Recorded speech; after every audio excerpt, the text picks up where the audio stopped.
हर एक इंसान को अपनी ज़िंदगी में एक बार पीठ का दर्द ज़रूर होता है। 2008 में मुझे पद्मश्री दिया गवर्नमेंट ऑफ इंडिया ने। I used to treat past 3 presidents of my country, I am proud of that. उनकी जो वोकल कॉर्ड है वो इतनी ख़राब हो गई कि उसके ऊपर नोड्यूल्स बन गए। भारत टाइम में एक स्टोरी आई थी, एक लड़की थी Harjot Kaur, she was a finalist of Saregama. Harjot Kaur को यही प्रॉब्लम हुई, उनमें भी हमने एक्यूपंक्चर किया, उनमें भी हमने 3 या 4 महीने इलाज किया होगा। एंड उस लड़के ने उसके बाद अपनी ज़िंदगी का पहला बॉलीवुड का गाना गाया and he won a Filmfare award for that. अब उनको अगर मैं कहूँ कि लिवर की प्रॉब्लम है पेशेंट को, तो कहाँ नीडल लगानी है, तो वो दे विल बी नोइंग कि लिवर कहाँ पर है और इसको कितना डीप जाना है। But look at the side effects of Botox. True. I have had a lady who's a page 3 person who had her left eye nerve damage. So the good part is that acupuncture can treat even the side effects of other therapies. इसलिए WHO ने इसको recognition कैसे दी, एक complete medical science. Women आती हैं जिनको कि fertility की प्रॉब्लम है और फेल्ड IVF IUIs भी आते हैं हमारे पास। कपिंग ही लीजिए, कपिंग क्या है? Sadness attacks the lungs. All people who are sad will have asthma. 5 internal organs and 5 emotions. There is no 6th emotion. धीरे धीरे वो समय भी अब हमारी लाइफ में आता जा रहा है जहाँ पर कि हम बिना सुइयों के भी एक्यूपंक्चर कर सकते हैं। तो if a qualified person is doing acupuncture, I think it's a very safe treatment और इसमें कोई दिक्कत नहीं। हेल्थ वायर मीडिया में आपका स्वागत है। मैं हूं शारिक खान और आज हमारे साथ एक खास मेहमान हैं डॉक्टर रमन कपूर, जो HOD हैं एक्यूपंक्चर के गंगाराम हॉस्पिटल में। डॉक्टर साहब, जब आपने शुरू किया होगा तो क्या कोई आता भी था आपके पास? देखिए, एक्यूपंक्चर जो एक विद्या है और जो साइंस है, ये बेसिकली अगर इसको हम डिवाइड करें तो ये ग्रीक वर्ड है एक्कस और पंक्चर। एक्कस हम सुई को कहते हैं और पंक्चर भेदने को कहते हैं जी। तो सुई लगाकर भेदने के इलाज की जो प्रक्रिया है उसको हम एक्यूपंक्चर कहते हैं। और ये प्रक्रिया तकरीबन 2,500 से 3,000 साल पुरानी मानी जाती है। अब पहले लोग इसको कहते थे ये चाइना में स्टार्ट हुई थी, बट अब हमने अपनी वैदिक ट्रांसक्रिप्शन से प्रूव कर दिया है कि एक्चुअली इंडिया में ओरिजिन हुआ था इसका, और इसको हम सुई भेदन के नाम से जानते थे, हमारे वेदास में लिखा हुआ है। तो बेसिकली ये जो इलाज सुई से किया जाता था, ये एक बहुत ही प्राचीन इलाज था और इस इलाज से काफ़ी बीमारियों का इलाज किया जाता था।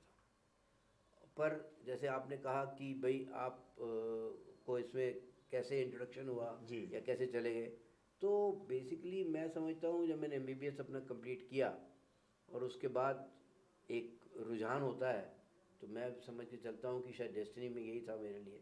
तो I went to China and Beijing university से मैंने एक्यूपंक्चर सीखा और उसके बाद जब मैं इंडिया वापस आया तो जैसे आपने कहा कि पेशेंट कैसे आएंगे, तो पेशेंट तो आते नहीं थे जी। बट लकीली फॉर मी एक एस्थमेटिक थे पेशेंट हमारे, जिनको कि तकरीबन 20-25 साल से दमे की तकलीफ थी और वो स्टीरॉइड्स पे थे। And being an allopath western minded, I knew कि इनको स्टीरॉइड्स विड्रॉ कराना इतना आसान नहीं है। तो हमने उनको एक्यूपंक्चर से इलाज किया। तकरीबन 1.5 से 2 महीने बाद उनके स्टीरॉइड्स कम होने शुरू हुए। फिर धीरे धीरे उनके जो एनेबुलाइजर थे वो भी कम होने शुरू हुए और वो काफ़ी बेटर होते गए। तो जब वो ऐसा पेशेंट जो कि इतना क्रिटिकली इल रहता हो, और वो राणा प्रताप बाग जैसी जगह पे जहाँ मैंने प्रैक्टिस शुरू करी थी, वहाँ पे फिर लोगों को इसके बारे में खबर मिली, तो फिर उसके बाद then I never look back, because acupuncture से हर टाइप की बीमारियों का मैंने इलाज करना शुरू कर दिया। उस पर भी रोशनी डालेंगे। जब आप दर्द में होते हैं, यानी बीमार हैं तो दर्द में, उसके बाद कोई आपके पास चला जाए, आप एक्स्ट्रा दर्द उन निडल्स के जरिए दे दें। ये भी होता है कि अगर जाएंगे तो सुई चुभा देंगे। तो कैसे काम करता है एक्यूपंक्चर, कैसे काम करता है? देखिए, अब जो है ये सारा एक बहुत बड़ी साइंस है और WHO रिकॉग्नाइज साइंस है जी। और तकरीबन 103 कंट्रीज़ में acupuncture is officially recognised as an independent system of health care. अलग से, जैसे एलोपैथी एक अलग से है, होम्योपैथी है, आयुर्वेदा है, ऐसे ही एक्यूपंक्चर एक अलग से विद्या है।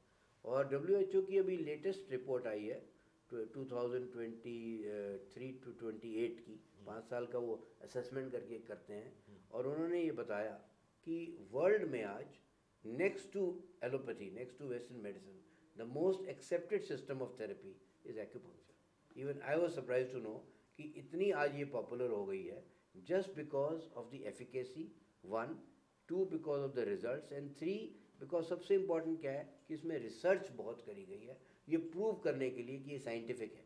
तो इसमें जो आपने जैसे पूछा कैसे काम करती है, तो इसमें एक न्यूरोलॉजिकल एलिमेंट होता है। दैट मीन्स जैसे ही मैंने एक सुई आपकी बॉडी में लगाई, इमीडिएटली वो सिग्नल हमारे ब्रेन को भेज रही है, और वहाँ ब्रेन से हमारी उस एरिया में जैसे जहाँ पर तकलीफ़ है या पेन है या स्ट्रेस है, वहाँ पर वो सब्सटेंसेस होते हैं जिन्हें हम नेचुरल सब्सटेंसेस हमारे ब्रेन में होते हैं, जिनको हम कहते हैं एंडोर्फिन्स और enkephalins. These are known to produce natural pain killing effect. So ये रिलीज होने शुरू हो जाते हैं, और ये सारी जो साइकिल है, प्रक्रिया है, ये अब हमने साइंटिफिकली fMRI या फंक्शनल MRIs कर करके प्रूव करा। जैसे फॉर एग्जांपल किसी पेशेंट को एक को तकलीफ़ है विजन की, उसकी आँख में चोट लगी, उस वजह से उसकी ऑप्टिक नर्व डैमेज हो गई और वो सूख गई, और उसका जो विजन है एक आँख से कम हो गई या कम होती जा रही है। इसका इलाज एलोपैथी में नहीं है, मेरे सिस्टम में, मैं भी एलोपैथ डॉक्टर हूँ, कुछ नहीं है इसका इलाज। धीरे धीरे वो कम होती ही जाएगी और आप पूरा लूज़ कर जाएंगे विजन। अब एक्यूपंक्चर जब मैंने सीखा, मुझे पता लगा इसका इलाज हम कर सकते हैं। तो हमने इसकी एक स्टडी करी, बड़ी सिंपल सी स्टडी थी। फंक्शनल MRI, महाजन साहब हैं, डॉक्टर महाजन हमारे इमेजिंग सेंटर वाले, हमारे बड़े अच्छे मित्र हैं गंगाराम हॉस्पिटल में भी। तो वहाँ पे हमने ये स्टडी करी कि भी हमने इस पेशेंट को एक fMRI की मशीन में डाला पहले, और उस पेशेंट में हमने देखा कि जो उनका फंक्शनल एरिया होता है आई का, विजन का हमारा, वो हमारे बैक में होता है, यहाँ ब्रेन के। तो उस एरिया में जब हमने वो स्टडी करके देखा, तो हमने देखा कि लेफ़्ट आई में, जहाँ पर कि ऑप्टिक नर्व लेफ़्ट वाली उनकी सूख गई थी, वहाँ पर कोई एक्टिविटी नहीं थी। That means there was no activity in the area of the optic area. Then हमने उन पेशेंट को बाहर निकाला, और एक्यूपंक्चर की नीडल्स, जो महीन सुई होती हैं, जितनी बाल आपके पतले उतनी महीन होती है, ये जो नॉर्मल हमारी इंजेक्शन नीडल है वो नहीं होती, जिससे कि लोगों को ये डर भी खत्म हो गया कि भाई कितनी पतली सुई होती है। तो फिर हमने वो नीडल लगाई खास एक्यूपंक्चर बिंदुओं के ऊपर, और फिर से उस मशीन में उस पेशेंट को डाला, and low and behold everybody was surprise including the radiologist कि वो एकदम से एरिया के अंदर एक्टिविटी बढ़नी शुरू हो गई। So this proved that it is so scientific. चाहे आप वो नीडल जो है, वो ज़रूरी नहीं है कि आपने उस एरिया में ही लगानी है, वो नीडल आपके हाथ में भी हो सकती है, आपके पैर में भी हो सकती है, पर उस चैनल का एक पाथवे है जिसके के थ्रू वो सर्किट बन रहा है, और उस सर्किट के थ्रू वो पर्टिकुलर एरिया में हम ब्लड का सर्कुलेशन बढ़ाते हैं धीरे धीरे। और जब ब्लड किसी एरिया में जाना शुरू होता है तो ऑटोमेटिकली नर्व रीजनरेट होनी शुरू हो जाती है। हम रीजनरेशन वर्ड एलोपैथी में यूज़ नहीं करते। एक बार नस डेड हो गई तो वो हो गई, उसको कोई रीजनरेट आज तक नहीं कर सकता। बट एक्यूपंक्चर द्वारा देखा गया है कि आप धीरे धीरे over a period of time उसको रीजनरेट कर सकते हैं। और फिर ऐसे पेशेंट्स हमने कई सारे ट्रीट करे ऑप्टिक नर्व एट्रोफी के, जिनकी की विजन जो है ऑलमोस्ट चली गई थी, जैसे सिर्फ उनको उंगलियां नज़र आती थी, अब वो नॉर्मल पढ़ सकते हैं। मैं यही सवाल आपसे पूछना चाह रहा था, जिस शख्स का आप जिक्र कर रहे हैं, क्या उसकी आंखों की रोशनी वापस आ गई और वो एक सामान्य जिंदगी जी रहा है? उसकी विजन, जैसे मैंने आपको बताया, सिर्फ हाथ की उंगलियां देख पाता था, उसकी विजन तकरीबन 6/36 आ गई, which means he is able to do or she is able to do normal activity by using normal glasses. तो इससे बढ़िया क्या हो सकता है? So this is a very challenging, and सबसे बेस्ट पार्ट क्या है एक्यूपंक्चर में, जो मेरी 42-43 साल की जर्नी है एक्यूपंक्चर की, उसमें मैंने बहुत सारे चैलेंजिंग केसेस करे। ये तो एक है जो आपको मैंने बताया, ऐसे और कई टाइप के पेशेंट्स आते हैं। अब मैं एग्जांपल मसलन आपको लेके चलूँ, आपने वॉइस की प्रॉब्लम्स होती हैं, जैसे जिसे हम कहते हैं सिंगर्स प्रॉब्लम। अब आपने सुना होगा कि कई सिंगर्स को जो कि बहुत बढ़िया गाना गाते हैं, उनको ना हाई पिच पे गाना गाना होता है। अब इसमें मैं एग्जांपल लेके चलूँ, हमारे बड़े एक फेमस बॉलीवुड सिंगर हैं अखिल सचदेवा, वो एक बैंड चलाते हैं दिल्ली में, नशा बैंड। और जब वो बैंड चलाते थे तो उनको धीरे धीरे, क्योंकि वो एक क्लब सिंगर थे, तो वहाँ पर बहुत लाउड गाना गाना पड़ता है, और लाउड जब तक नहीं गाओगे आपके पैर थिरकते नहीं हैं, और थिरकेंगे नहीं तो फिर आप कहते हो ये सिंगर तो बेकार है। तो वो थिरकाने के लिए आप और हम जैसे लोगों को उनको बहुत लाउड गाना पड़ता है, तो उनकी जो वोकल कॉर्ड है वो इतनी ख़राब हो गई कि उसके ऊपर नोड्यूल्स बन गए। नोड्यूल्स मतलब सोजिश आ जाती है। ठीक है, हाँ। अब वोकल कॉर्ड नोड्यूल का एलोपैथी में इलाज सिर्फ है सर्जरी, और जब हम उसको सर्जरी से हटा देते हैं तो आपकी वॉइस जो है हाई पिच पे जा ही नहीं सकती। That means you cannot sing high pitch songs, तो उसका कैरियर वहाँ समाप्त। अब जो पेशेंट इस हालत में हो और वो आपके पास आए, और वो कैसे आए वो भी आपको बड़ी इंटरेस्टिंग बात है कि उन्होंने नवभारत टाइम्स में एक स्टोरी आई थी, एक लड़की थी Harjot Kaur, she was a finalist of Saregama. Harjot Kaur को यही प्रॉब्लम हुई, उसके फादर उसको मेरे पास लेके आए गंगाराम हॉस्पिटल में। उन्होंने कहा ईएनटी डॉक्टर ने सर मना कर दिया, उनको भी वोकल कॉर्ड नोड्यूल थे, वो भी सिंगर थी, पर उन्होंने कहा कि इसका कोई इलाज हमारे पास नहीं है, अगर हमने इसको सर्जरी कर दी तो उसके बाद ये लड़की तो she went into depression, because naturally बात जिसको अगर गाना ही सब कुछ है तो वो क्या करेगा। तो उन्होंने कहा कि भाई तो इलाज कोई है नहीं, तो मेरे पास आया, मैंने कहा देखो भी मैंने इसका चाइना में एक्यूपंक्चर ट्रीटमेंट देखा हुआ है, पर मैंने आज तक वोकल कॉर्ड नोड्यूल का कोई पेशेंट नहीं ट्रीट किया। उन्होंने कहा डॉक्टर साहब लड़की सामने आपके, आप इसका इलाज करिए, we will be more than happy कि अगर इसकी आवाज़ नॉर्मल आ जाए। और लक की बात देखिए, हमने उसका पूरा इलाज किया और तकरीबन 2.5 महीने के अंदर अंदर उस लड़की की आवाज़ नॉर्मल वापस आ गई, and she went on to become the second best singer in Saregama, and she is now in Bollywood. She is singing mainstream songs in Bollywood. She is working with Pritam Da, and she is a very successful personality. वो story जब अखिल ने पढ़ी, same story, उसको लगा कि ये तो same मेरी वाली प्रॉब्लम है, तो वो मेरे पास आ गए। तो जब वो मेरे पास आए तो उनकी भी इतनी प्रॉब्लम थी कि वो 4 महीने से वो गाना नहीं गा पा रहे थे क्योंकि उनके वॉइस में नोड्यूल्स थे वोकल कॉर्ड में। अब उनमें भी हमने एक्यूपंक्चर किया, उनमें भी हमने 3 या 4 महीने इलाज किया होगा, एंड उस लड़के ने उसके बाद अपनी ज़िंदगी का पहला बॉलीवुड का गाना गाया, and he won a Filmfare award for that. So he rose from there and today he calls me daddy. He says जो मेरे को पैदा करने वाले पिताजी हैं वो मेरे पिता नहीं हैं, वो मेरे बायोलॉजिकल फादर हैं, but actually you are my father, because मेरा जो एजुकेशन है वो इतनी कम है कि मैं ज़िंदगी में सिंगिंग के अलावा कुछ जानता ही नहीं था। और so for him his bread and butter has come back. So ऐसे लोगों को जब इलाज करते हो आप तो जो खुशी मिलती है वो उसका कोई मुकाबला नहीं है।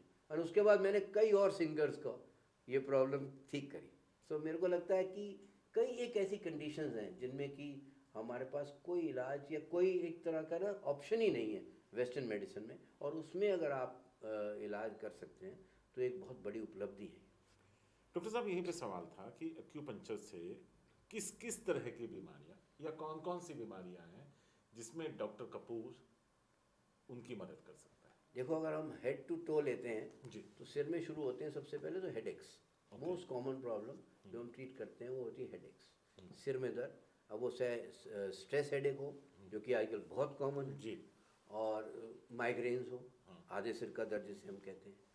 फिर उसके बाद स्ट्रेस रिलेटेड इश्यूज होती है, इंसोम्निया, नींद ना आना, बड़ी कॉमन प्रॉब्लम। अब उसमें लोग जो हैं वो लगातार अपना रोज़ पिल खाते हैं। पिल खाना कोई अच्छी चीज़ नहीं होती। बिल्कुल। आपको कभी कभार हुआ 6 महीने साल में या महीने भर में एक बार ही खा लिया, that is different. But if you regularly go on eating a medicine you will get addicted to it. फिर आपका क्या होगा, वो आपको आज 0.5 से आराम आ रहा है तो अगली बार आपको 1 मिलीग्राम, फिर 2, फिर 5, तो आपकी बॉडी एडिक्टेड हो जाती है, and then you cannot sleep without that medicine, and that is not quality sleep. True. तो इसमें हम क्या करते हैं, हमारे ब्रेन में कुछ एक हैप्पी हार्मोन्स होते हैं जो कि they are normally present there, but how to release them. So acupuncture में कुछ पॉइंट्स ऐसे होते हैं जिनमें कि नीडल लगाने से वो हैप्पी हार्मोन्स रिलीज होते हैं, as a result of which the patient from inside starts feeling more happier, less stressful, उसकी पर्सनैलिटी टाइप के अंदर भी इम्प्रूवमेंट आनी शुरू हो जाती है। So this is a very very natural treatment. इसमें आप बाहर से कुछ नहीं दे रहे हैं। सबसे बड़ा बेनिफिट क्या है, इसका कोई साइड इफेक्ट नहीं है। क्यों? क्योंकि आपने बाहर से कोई केमिकल आपने बॉडी में नहीं दिए ही नहीं, सिर्फ आपने कुछ बिंदुओं के ऊपर, पर वो बिंदु जानना और उन बिंदुओं पे एग्जैक्ट नीडल लगाना, यही सबसे बड़ी जादू है इस ट्रीटमेंट का, और यही नॉलेज है। इसलिए हम जो इसको ट्रेनिंग भी देते हैं, हम सिर्फ क्वालिफाइड मेडिकल प्रोफेशनल्स को देते हैं, चाहे वो एलोपैथ हो, चाहे वो आयुष का डॉक्टर हो, डॉक्टर होना चाहिए, चाहे वो फिजियोथेरेपिस्ट हो, because all these people they go through a normal medical course जिसमें उनको एनाटमी, फिजियोलॉजी, पैथोलॉजी सारी चीज़ें पढ़ाई जाती हैं। इसका मतलब उनको साइंटिफिक बैकग्राउंड होता है। अब उनको अगर मैं कहूँ कि लिवर की प्रॉब्लम है पेशेंट को, तो कहाँ नीडल लगानी है, तो वो दे विल बी नोइंग कि लिवर कहाँ पर है और इसको कितना डीप जाना है। तो अगर मैं ऐसे किसी क्वैक को सिखा दूंगा तो obviously he can do some wrong. So if a qualified person is doing acupuncture, I think it's a very safe treatment और इसमें कोई दिक्कत नहीं. आपने हेडेक, उसके बाद मैं आगे आ रहा हूँ. हाँ, नींद. अब मैं आया चेहरे पे. चेहरे पे सबसे इम्पोर्टेंट होता है लकवा, फेशियल पैरालिसिस. इसके पेशेंट्स बहुत आते हैं हमारे पास और फेशियल पैरालिसिस में भी बहुत अच्छे रिजल्ट्स हैं. ठीक है. उसके अलावा अब कॉस्मेटोलॉजी पे आइए. आजकल कॉस्मेटिक्स का ज़माना है. People want to look smart, look younger, women want to look their best, and for that they are ready to even go for Botox. But look at the side effects of Botox. True. I have had a lady who was a page 3 person who had her left eye nerve damage because of Botox. And her eye became like this. She couldn't open the eye. Yes. Okay. And then she came to me for acupuncture. And we fixed it up with acupuncture. So the good part is that acupuncture can treat even the side effects of other therapies. So इसमें हम जो cosmetic करते हैं, face lift, उसमें हम क्या करते हैं, वी यूज़ सॉफ्ट लेजर्स. अब आपने पूछा, कहा भी अभी कि सर वो सिर्फ नीडल से इलाज होगा तो पेशेंट को दर्द होगा, तो सुई लगाने कैसे आएंगे. तो अब वो धीरे धीरे वो समय भी अब हमारी लाइफ में आता जा रहा है जहाँ पर कि हम बिना सुइयों के भी एक्यूपंक्चर कर सकते हैं. देखिए, अब बाकी सवाल कैन वेट. अब मेरा सवाल जो खुद से जुड़ा हुआ है, अगर अच्छा दिखने के लिए हम आपके पास आ जाएं तो आप हमारी क्या मदद कर सकते हैं? बाकी सवाल तो मैं बाद में पूछूंगा. मदद क्या है, देखो ये जो लाइंस होती हैं, इसमें 2-3 टाइप की लाइंस होती हैं. एक होती है नेजल, जो हमारे पास होती हैं, ये ड्रूप करनी शुरू कर जाती हैं. ऐसे ही जो एंगल ऑफ द माउथ होता है, ये ड्रूप करना शुरू होता है. और ऐसे ही जो लोग बहुत स्ट्रेस करते हैं, उनके फोरहेड में स्ट्रेस लाइंस आ जाती हैं. और last and not the least double chin हो जाती है, जहाँ पर उनका फैट यहाँ लटकना शुरू हो जाता है. तो इन सब में एक्यूपंक्चर से हम आराम कर सकते हैं और बिल्कुल थर्ड चिन को गायब कर सकते हैं. और ये जो आपका, जैसे मैं अभी आपका भी देख रहा हूँ, हाँ, मैं आप मुझे देख के बताइए. हाँ, ये आपके जो यहाँ पर ये जो है, ये पूरा वो ड्रूपिंग आ गई है, तो इसको हम टाइटनिंग कर देंगे मसल की. अच्छा. हाँ, तो इससे क्या होगा, आपका ये ड्रूप खत्म हो जाएगा और आपकी स्किन एकदम इलास्टिकली टाइट हो जाएगी. और द बेस्ट पार्ट इज कि इसमें हम नीडल्स नहीं लगाते अब. तो एक ज़माने में अब वो लेज़र आ गए हैं, सॉफ्ट लेज़र्स आ गए हैं. और कुछ एक ट्रीटमेंट्स होते हैं जिसे हम कहते हैं gua sha. Gua sha is you use a very special type of a stone wherein you use these oils जिसमें कि कोलेजन होता है. उस कोलेजन को हम थ्रू द पोर्स पेनिट्रेट कर देते हैं उस एरिया में जहाँ पर कि सैगिंग ऑफ द स्किन है, और उससे वो हो जाता है. और उसके बाद हम वहाँ पर लेज़र लगाते हैं और लेज़र बीम द्वारा भी हम वो पेनिट्रेट करते हैं उन पोर्स को. सो this is a natural method. इसमें आप कोई दवाई नहीं खा रहे हैं, कोई किसी किस्म का वो नहीं कर रहे हैं, केमिकल यूज़ नहीं कर रहे हैं, and the patient can feel much better. लेकिन इसका कोई साइड इफेक्ट या इसके सवाल मेरा ये था कि इसके क्या कहा जाए उसे, कि गलत हो जाने या है ही नहीं कोई. सबसे बेस्ट पार्ट तो यही है कि इसके अंदर कोई साइड इफेक्ट होते ही नहीं है. पता चला ये अभी ऐसा है, बाद में और बुरा हो गया. नहीं, हो नहीं सकता ना. अच्छा, इसलिए मैंने कहा आपको, क्योंकि इसमें सबसे बेस्ट पार्ट ये है कि पहले जब हम नीडल लगाते थे तो बहुत बारीक नीडल आती थी, कॉस्मेटिक के लिए अलग आती थी, और आपने वो भी बंद कर दिया लगानी. अब बिकॉज नए नए जैसे कहते हैं ना इजाज़, तो जैसे जैसे अब साइंस की प्रोग्रेस होती है, नए नए इलाज होते रहेंगे. और वो जो भी न्यू ट्रीटमेंट वर्ल्ड ओवर कभी आता है तो वो मेरे पास पहले पहुंच जाता है, because everybody knows that he is doing a lot of work in this field. And then I travel a lot also, not to miss any world conferences on acupuncture, and my papers are presented there also.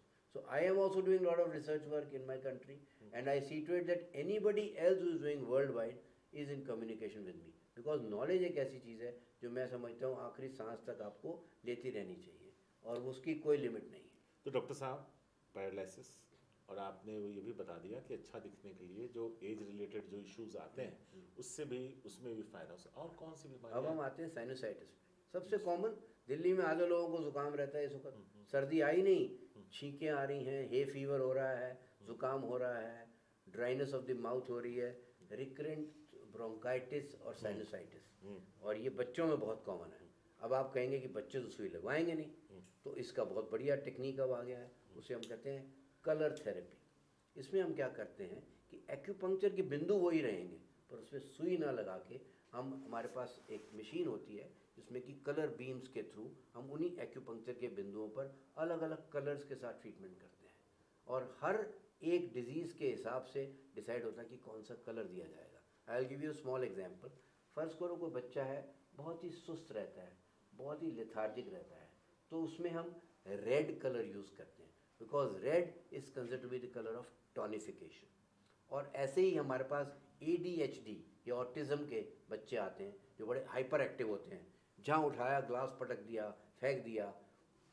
7 साल की उम्र से कम में अगर ये ADHD के बच्चे हमारे पास आ जाते हैं तो उसमें बहुत अच्छे रिजल्ट्स देखने को मिलते हैं। और इनमें हम उन्हीं पॉइंट्स पे, एक्यूपंक्चर के पॉइंट्स पे ब्लू कलर यूज़ करते हैं, because blue is considered to be a colour for sedation, जैसे red is a colour of tonification. So colour puncture भी एक बहुत इंटरेस्टिंग और बहुत डेवलपिंग थेरेपी है।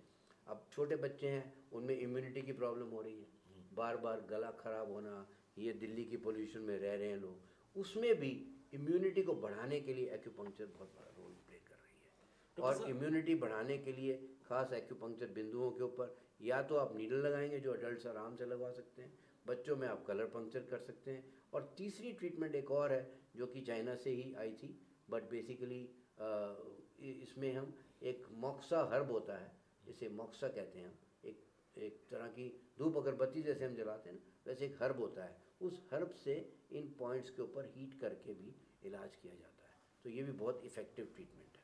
उसके बाद आए हम चेस्ट की प्रॉब्लम, जैसे आपने बताया, हमने ब्रोंकाइटिस बता दी, ब्रोंकियल एस्थमा बता दिया। फिर हम आते हैं पेट की प्रॉब्लम में।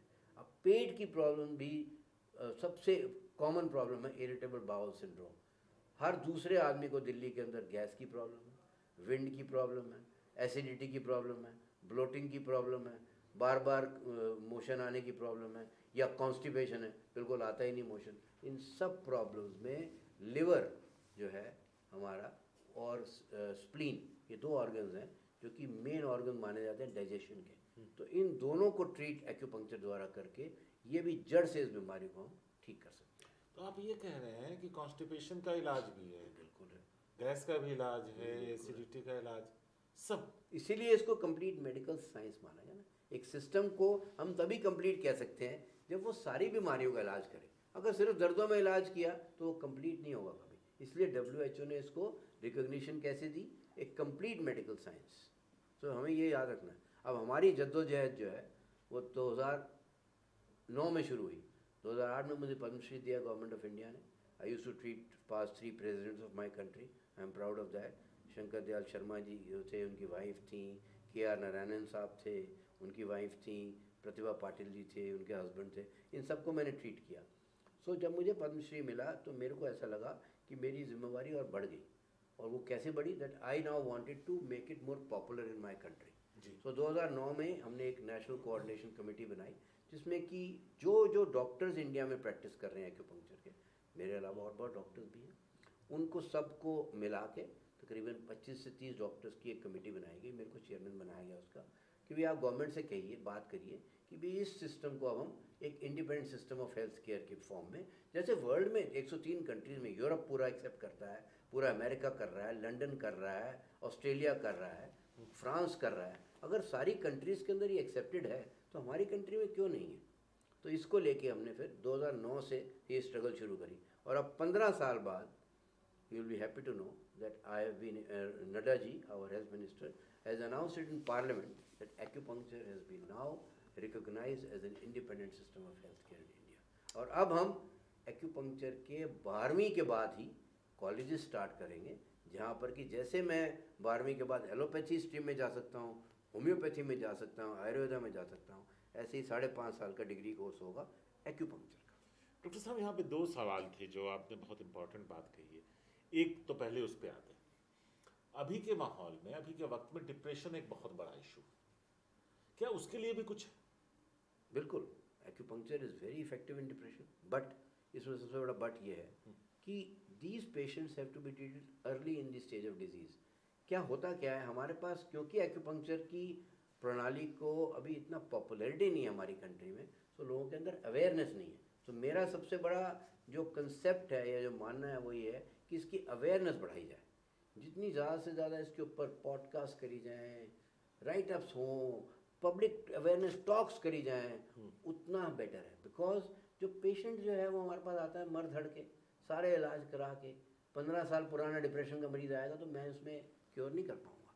कारण क्या है कि उसके अंदर ऑलरेडी उसकी बॉडी जो है वो उन केमिकल्स की यूज हो चुकी है कि उसको अगर वो पेट्रोल खानी है तो पेट्रोल खा खा के जिंदा रह रहा है। अगर उसको रोज़ एंटी डिप्रेशन की दवाइयाँ इतनी खानी है तो सारा दिन वो दवाइयाँ खा खा के जिंदा है। तो अगर आप एक्सपेक्ट करो कि सडनली मैं विड्रॉ कर दूंगा दवाइयाँ और एक्यूपंक्चर ठीक कर देगा, नहीं हो पाएगा। क्यों?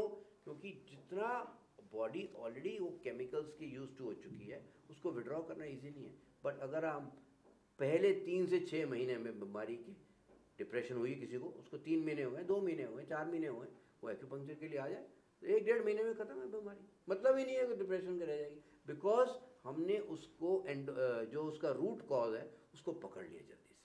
पर अगर हम उसको कहें लेट कर देंगे तो फिर नहीं होगा। नहीं। सिंपल है कि हाँ। अगर आपको लीवर की परेशानी है, किडनी की, अब और वो आप आखिरी स्टेज पे ग्रेड 4 पे आ रहे हो, अब मुझे आते हैं पेशेंट मेरे कि जी सर अब मैंने सुना है आप बहुत कुछ कर रहे हैं तो आप ग्रेड 4 लिवर को भी ठीक कर दो। मैं कहता नहीं भाई, अब आपने विस्की भी खूब पी ली लाइफ लॉन्ग और आप एक्सपेक्ट कर रहे हो मैं आपको रिवर्स कर पाऊंगा, वो नहीं कर पाऊंगा। डॉक्टर साहब, एक पर्सनल सवाल था। हमारी नानी है जो फरवरी में 90 साल की हो जाएंगी, वेरी फिट लेडी, अल्लाह के फजल से अभी चलती हैं, अपना सारा काम करती हैं।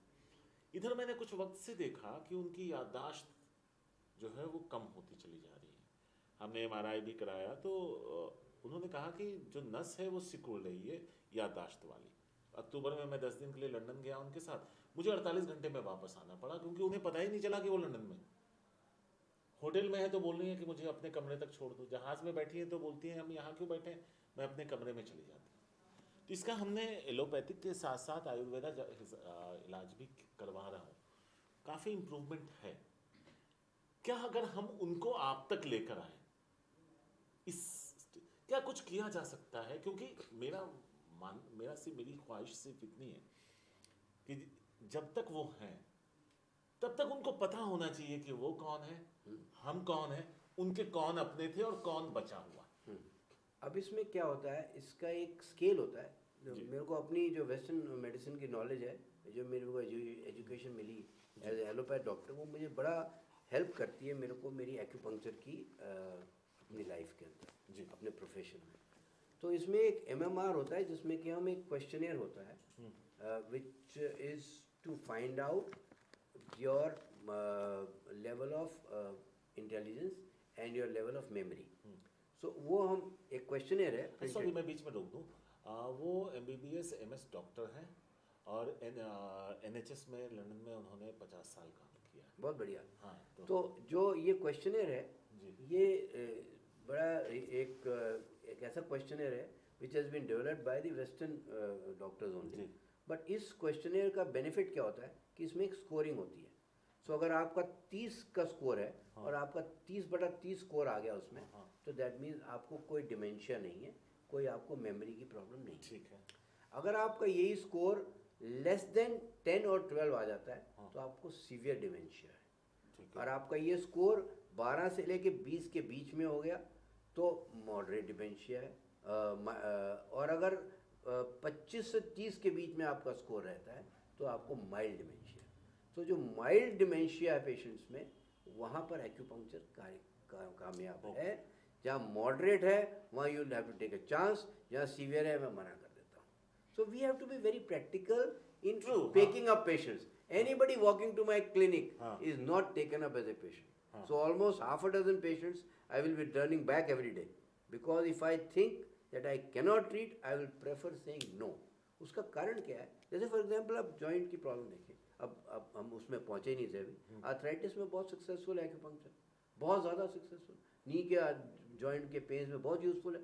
बट अगर कोई कहे कि हर टाइप का नी पेन ठीक हो जाएगा, नहीं होगा, क्योंकि हमारे पास कई पेशेंट आते हैं जो उनके जुड़ चुके हैं, they are totally frozen. That means वो उनकी मूवमेंट भी पूरी नहीं हो पा रही है, और उनका हम एक्सरे देखते हैं तो उसमें एक्सरे में जॉइंट जुड़ चुका है, तो उस केस में तो नी रिप्लेसमेंट ही कोई आंसर है। एक्यूपंक्चर कुछ नहीं कर पाएगा, because you can't break a bone with a needle, it is as simple. So उसमें लुब्रिकेशन के अलावा जहाँ पर अर्ली आर्थराइटिस होती है वो हम एक्सरे से देख लेते हैं, एक्सरे में सारा कुछ आ जाता है। तो अगर एक्सरे में अर्ली आर्थराइटिस के चेंजेस हैं, वहाँ एक्यूपंक्चर पूरा रिकवर कर देगा पेशेंट, नॉर्मल दौड़े भाजे अपना पेन फ्री हो जाएगा। स्टेयर्स ऊपर नीचे जाना है, हमें पेन है, ख़त्म हो जाएगी। बट जहाँ पर डिफॉर्म हो गए नहीं, वहाँ पर आप नहीं करेंगे एक्यूपंक्चर, बिकॉज वो बेनिफिट नहीं करेगा। डॉक्टर साहब एक और सवाल था कि शायद आम लोग कंफ्यूज हो जाते हैं एक्यूपंक्चर और एक्यूप्रेशर, दोनों में क्या फ़र्क है और दोनों एक दूसरे से कितने पास कितने दूर हैं? एक्यूप्रेशर और एक्यूपंक्चर में बहुत फ़र्क है, और ये क्वेश्चन मेरे को लगता है मैंने ऑलमोस्ट जब भी अपना इंटरव्यू कोई दिया है उसमें ये सवाल आता है। क्योंकि कई लोग कंफ्यूज हो जाते हैं कि सर वो उंगली से दबा के तो मैंने भी इलाज कराया है, वो मेरा नाई भी कर देता है, तो वही करते हैं आप। मैंने कहा नहीं, वो नहीं मैं करता, ये डिफरेंट है। तो एक्यूप्रेशर जो है वो बेसिकली अपना थंब के प्रेशर से किसी पॉइंट को दबाने को हम एक्यूप्रेशर कहते हैं। जी। एक्यूप्रेशर के जो बिंदु हैं वो ऑलमोस्ट ओवरलैपिंग है एक्यूपंक्चर के बिंदुओं से, ओके। उसमें कोई दो राय नहीं है। But acupressure is like a do it yourself technique, और उसमें आप उतना डीप जा ही नहीं सकते जितना कि एक नीडल जाती है। ट्रू। बिकॉज एक नीडल जो है तकरीबन आधा इंच से लेके 2 से 2.5 इंच नीडल अंदर जा सकती है, और जो एक्यूप्रेशर है वो कुछ मिलीमीटर ही आप अंदर जा पाएंगे। So acupressure is very good for simple elements. जैसे फॉर एग्जांपल एक सिंपल किसी को नेक में स्प्रेन हुआ और उसमें आराम नहीं आ रहा, उसमें आप एक्यूप्रेशर से करेंगे ट्रीट तो रिलीफ होगा। ऐसे ही किसी को सिंपल बैक पेन है जिसमें कि कोई डिस्क विस्क नहीं हिली है, वहाँ पे आराम देगा। नेक में अपर बैक में कोई पेन है, इवन आर्थराइटिस के पेन में अगर अर्ली स्टेज में है तो प्रेशर से, but it will never be a cure. आप उस डिजीज़ को कंप्लीटली क्योर नहीं कर रहे हो।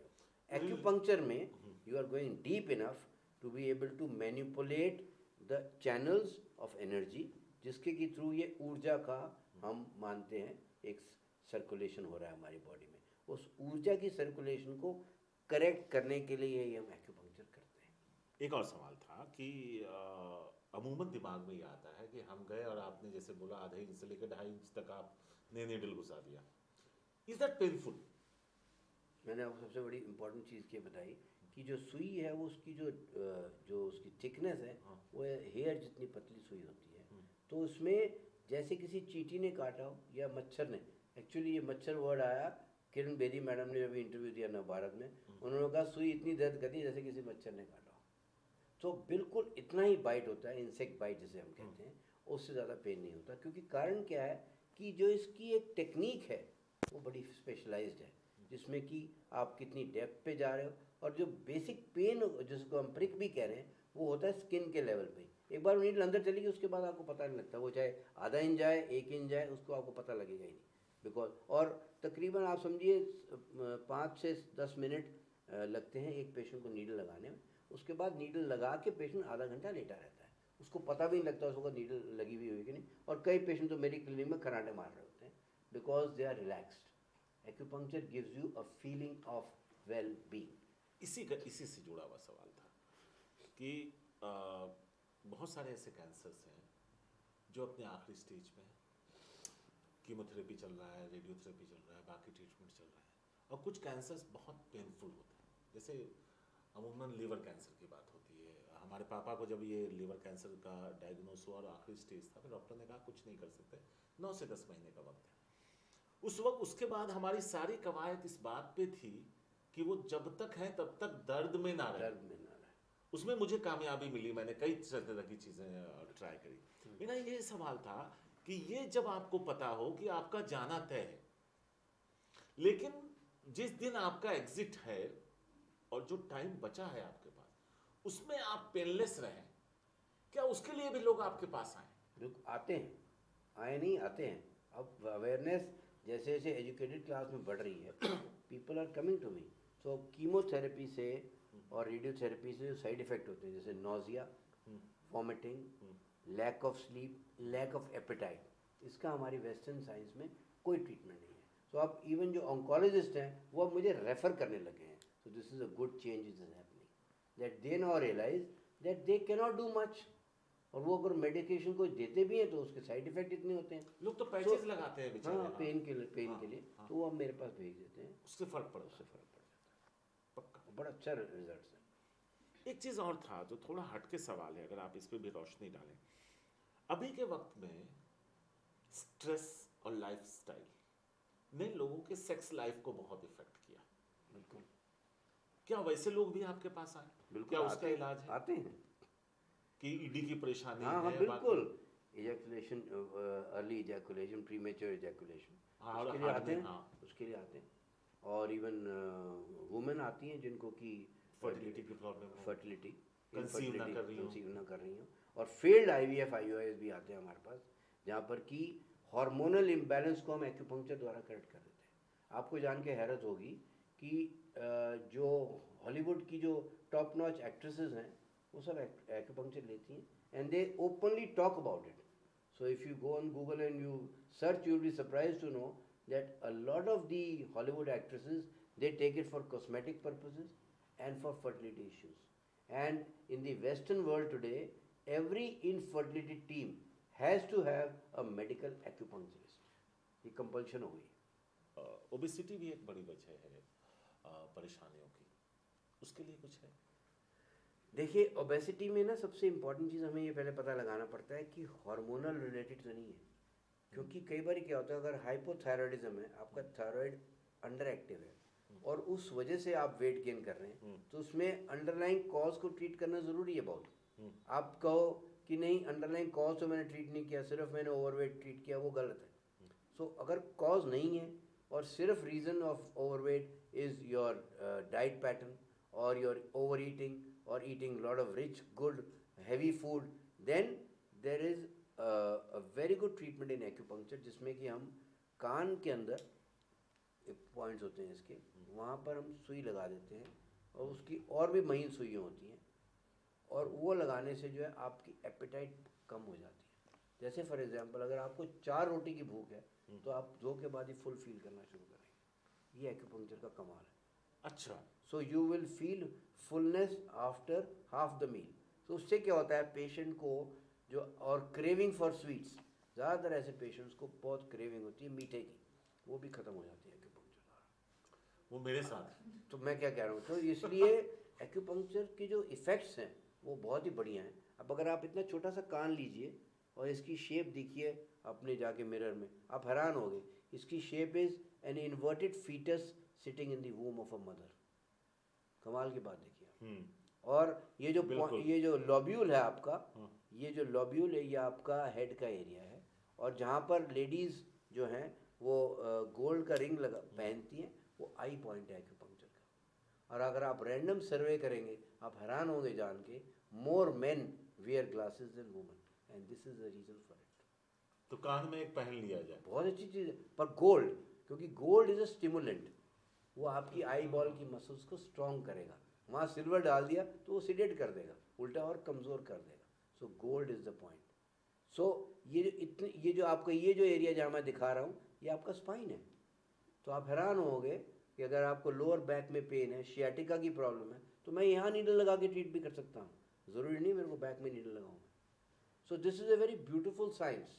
एंड ईयर एक्यूपंक्चर में एक स्पेशलाइज्ड लोग हैं जो फ्रांस में हैं, उनका फ्रेंच स्कूल है ऑरिकुलर थेरेपी का, जिसमें कि सिर्फ और सिर्फ वो आपको कान के थ्रू बॉडी में कोई भी बीमारी का इलाज कर सकते हैं। So it's a very very deep science. अब कपिंग ही लीजिए, कपिंग कपिंग क्या है? अब कपिंग जो है ये आजकल फिजियोथेरेपिस्ट और सब यूज़ करने लगे हैं। उसका रीज़न क्या था, वो माइकल फेल्प्स थे हमारे एक एथलीट, वो कहीं पे स्विमिंग पूल से बाहर आ रहे थे तो लोगों को काले से निशान नज़र आ गए, धब्बे धब्बे उनके शोल्डर के आसपास। तो लोगों ने कहा ये क्या हो गया, तो Mike Phelps was very open, he said I do get cupping done. What is cupping? Cupping क्या होता है बेसिकली, यू गड़वी लगाया करते थे हमारे पुराने ज़माने में गाँव के अंदर, पेट के ऊपर अम्बलाइकस को धरण निकल जाती थी, तो धरण को सेट करने के लिए। So cupping is nothing else but it is a form of vacuum at an acupuncture point. और वैक्यूम से क्या होगा, जो वो एरिया है उसमें ब्लड की अगर फ्लो कम हो जाएगी तो उसको इमीडिएटली बढ़ाने के लिए कपिंग करते हैं। तो उनको क्या था कि वो जब आप स्विम कर रहे हो तो आपके शोल्डर्स बहुत यूज़ होते हैं, तो उनके शोल्डर्स जो है वो at the end of the day बड़ी एक करना शुरू कर देते थे। और एकिंग का कारण या पेन का कारण क्या होता है, स्टिफनेस का, कि वहाँ पर ब्लड जो है वो स्लो डाउन हो गया है। So cupping is done there to immediately improve the blood circulation, and now it is being done by everybody. Every Tom, Dick and Harry will pick it up and start doing cupping, but it is a very part of the acupuncture only. It is not a part of anything else but acupuncture, because acupuncture का जब इलाज किया जाता था तो उसमें cupping was a part of the treatment, और ये बहुत ही कामयाब चीज़ है दर्दों में। अब हमने सबसे इम्पोर्टेंट चीज़ अपनी सारी इंटरव्यू में मिस किया, स्पाइन। स्पाइन की प्रॉब्लम में एक्यूपंक्चर से बढ़िया कोई कारगर चीज़ है ही नहीं दुनिया में, क्योंकि स्पाइन का इश्यू आप लेके चलेंगे सर्वाइकल से, जो कि सबसे कॉमन है, क्योंकि हमारा पॉस्चर खराब हो रहा है। अब मेरे पास 15 साल के बच्चे आते हैं गर्दन का दर्द लेके, क्यों? क्योंकि वो सारा दिन मोबाइल पे बैठे हुए हैं, लैपटॉप पे बैठे हुए हैं, बिस्तर में बैठ के नेटफ्लिक्स की सीरीज आज ही खत्म करनी है, जैसे कल कोई होगा नहीं। तो ये तो कोई लॉजिक है नहीं ना। और गर्दन की अपनी ले ली खराब, अपना गर्दन आप खुद खराब कर रहे हैं और अपनी बैक को खराब कर रहे हैं। उनकी स्पाइन अगर आप देखेंगे वो सीधे नहीं बैठ पा रहे, वो यूं ही बैठे रहते हैं। क्यों? क्योंकि जो स्ट्रेटनेस ऑफ द स्पाइन है वो तभी मेंटेन होगी अगर आप पोस्चर के ऊपर ख्याल करोगे आप। So the best posture is what you are sitting now in a chair. So watch a television sitting on a chair, don't watch it lying on bed. Do a work on your mobile or on a laptop sitting, not lying down. And that is the worst which people are doing today. So posture related problems, cervical spondylitis, उससे कई लोगों को head में headache भी हो जाती है, because वो नेक के मसल्स जो हैं, सुबह उठते कई बार देखते हो लोग ऐसे ऐसे कर रहे होते हैं, क्यों? वो उनकी नेक मसल स्टिफ हो गई है। उसके बाद वही प्रॉब्लम मिड बैक में आ जाएगी और वही प्रॉब्लम फिर लोअर बैक में आ जाएगी। और लोअर बैक की प्रॉब्लम, वो बड़ी फेमस सेइंग है, every human being born on earth has to have a lower back pain once in his lifetime. ये फेमस सेइंग है बड़ी। हर एक इंसान को अपनी ज़िंदगी में एक बार पीठ का दर्द ज़रूर होता है। तो back pain is a commonest symptom I get. 70% of the patients who will roll out into my practice would be having either a mid back, upper back, neck, cervical, lower back pain, and disc problem causing sciatica in the legs. So these are the commonest problems I get. Why? Because posture is getting bad, and because of the bad posture, the spine is getting. And then the second commonest cause of spine problem is jerks on the road. We have such beautiful roads in India, where there are speed breakers everywhere, and there are khads everywhere, and Delhi is full of those khads. So if you jump over that, your spine is the one which takes the weight. So suddenly वो आपको पता लगा अगले दिन आपने MRI कराया। अब MRI लोग मशीन में जाते तो बड़ी खुशी से, पर उनको ये समझना चाहिए कि that is only a diagnostic unit, it is not a therapy. True. So you can come to know, that's where I feel now as a medical doctor, that we have gone very forward in diagnostics in modern medicine, very forward. You can diagnose everything, but therapy wise there is nothing much. So therapeutically I feel acupuncture is the way to go forward. Diagnostically Western medicine is great, it can give you a lot of diagnosis, but when it comes to treatment, even common problem like sinusitis, like bronchitis, like bronchial asthma, like migraine, like cervical spondylitis, like lower back pain, like facial paralysis, we don't have treatments. Irritable bowel syndrome, acidity, you go on taking medicine for the rest of your life, but you are not curing it. True. Here you are able to cure the problem because हम root को treat करते हैं। ऐसे ही emotions की बात आई आपने, अब आपको हैरानी होगी कितना ब्यूटीफुली एक्सप्लेन करा जाता है एक्यूपंक्चर की थ्योरी में। 5 इमोशंस होते हैं, you, me, everybody, we have to go through 5 emotions in life, but these emotions should be in equal quantity, in the sense कि जब ज़रूरत आए तभी गुस्सा आए तो ठीक है, पर बेज़रूरत कई लोगों को गुस्सा आता है, बिना बात के गुस्सा करते हैं, आपने देखा हो कई बार। तो anger in acupuncture theory attacks the liver. So कई पेशेंट मेरे पास ऐसे आते हैं जो कहते हैं कि सर मैंने ज़िंदगी में अल्कोहल नहीं पिया, मैंने ज़िंदगी में नॉन वेज नहीं खाया, मैंने इतनी अच्छी लाइफस्टाइल रखी, मेरे को लिवर का कैंसर कैसे हो गया? Anger. And if you ask their wives who come along, इससे ज़्यादा गुस्से वाला आदमी ज़िंदगी में मैंने देखा नहीं कभी। कहते हैं साल में 10 तो ड्राइवर इसने बदल दिए, क्योंकि हर ड्राइवर से लड़ाई कर लेता है कि तू 5 मिनट क्यों लेट आया। हाँ, कुछ लोगों को लड़ने की आदत होती है। नहीं, दे angry, they very angry people. कहते हैं जी कुक के साथ लड़ लेगा कि ये कोई खाना बनाया फेंक देगा प्लेट उसके मुंह पे। So if you are that angry you will obviously damage your liver. It's so beautifully explained. The best part is कि ये मेरे वेस्टर्न मेडिसिन में, एलोपैथी में नहीं समझाया जाता, ना ही हम इसके बारे में बात करते हैं कभी। हमारे पास पेशेंट आता है, हम सीधे दवाई लिख के देते हैं और कहते हैं जाओ MRI कराओ, ये कराओ, वो कराओ, और डायग्नोज किया और ट्रीट किया। But when we come to eastern medicine, this is eastern medicine, this is what has been taught and down the generations it has developed. So anger, lack of joy, heart. People who are unhappy people, they'll always have heart issues. Worrying, all the time worrying, all the time, anxiety and worry, spleen and stomach, digestive problems. Sadness attacks the lungs. All people who are sad will have asthma. आप किसी भी वो देख लो जो बंदा दुखी होगा ना उसी को दमा होगा, वो बड़ा दुखी रहता है, हरों का दुखी रहता है. And last, fear, kidney. So 5 internal organs and 5 emotions. There is no sixth emotion out of these 5. And we know these 5 emotions. So get angry when it is really required, then no problem. But don't get angry all the time. हाँ, बेवजह. Be happy in life. If you are all the time no unhappiness की जी पैसा भी हैगा फिर भी मैं खुश नहीं हैगा, तो उसका कोई इलाज भगवान के पास नहीं. So if you are worrying all the time for no reason, then you are affecting your digestive system. If you are sad all the time, you are affecting your lungs. And if you are fearful all the time, आपने देखा होगा जब भी आपको डर लगता है तो आप टॉयलेट जाते हो ना, दौड़ के पेशाब आया, क्यों? Because your kidneys start overworking. So that is how the fear will go on, then going deeper into you. Initially the disease in acupuncture theory starts at the channel level. ये channel होता है, उस channel की फिर branches होती है nerves जो कि हमारे organ से connect होती है.